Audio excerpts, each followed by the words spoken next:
Hello YouTube, welcome back to Heat Lap Guides. My name is Sir Foch, as always, and today we are taking the 296 around Nurburgring. I already did my hot laps, messed with the setups, so I'll show all that later. But let's talk about Nurburgring, 296 on Nurburgring and all that. So, pretty iconic track, not obviously the big version that everybody would love to have in the sim. But the small version is still very technical. A lot of really tricky corners, a lot of really tricky curves to navigate. So the track has plenty to offer. The racing here, however, is pretty tricky.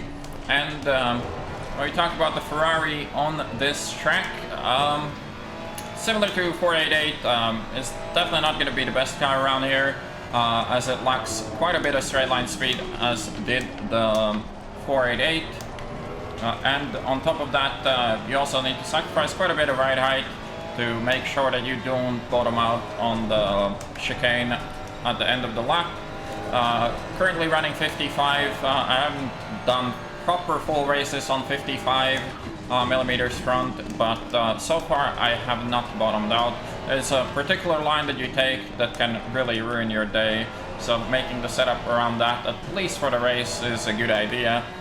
For hot laps you can probably go a bit faster if you lower the car to the ground, but overall though, a pretty fun track to drive, very technical, especially the first sector, the Mercedes Arena and then Schumacher S's. It's kind of hard to make compromises in the setup to match both the first sector and the middle sector quite well, and on top of that be able to take the curves in the chicane.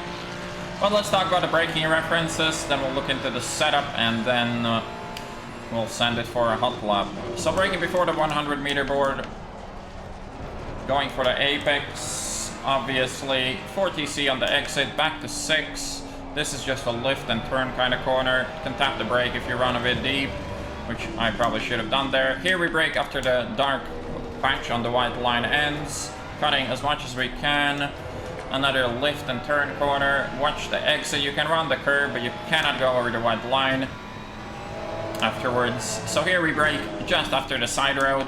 If we manage to exit the corner in the middle of the track, we can keep the car in second, braking just before the rubber lines. And if you run wide, you probably want to downshift first for this exit, but compromising the exit is generally not a good idea. Here we brake. There's a little pocket of track where the rubber lines aren't there. That's your braking reference. 4TC for the exit. Another lift and turn corner, very tricky one. This one definitely need to have some practice. Need to go on the curb on the right. Here we brake just before the rubber lines start. Second gear. Watch out, because the track limit there is the white line and not the curb. A little bit of brakes just before the rubber lines, and go on throttle very early, way before the actual apex, as the corner is quite deceiving. And here for the chicane, we're braking after 100, between 100 and 50. Third gear, can ride the curves pretty well, unlike in 1.8. And here we brake just before the rubber line. Second gear, and if you get a tidy exit, you can go for TC4 as well to increase that exit speed. That being said, let's look at the setup. Alright, so this is what I've come up with. Using max tow, max camber.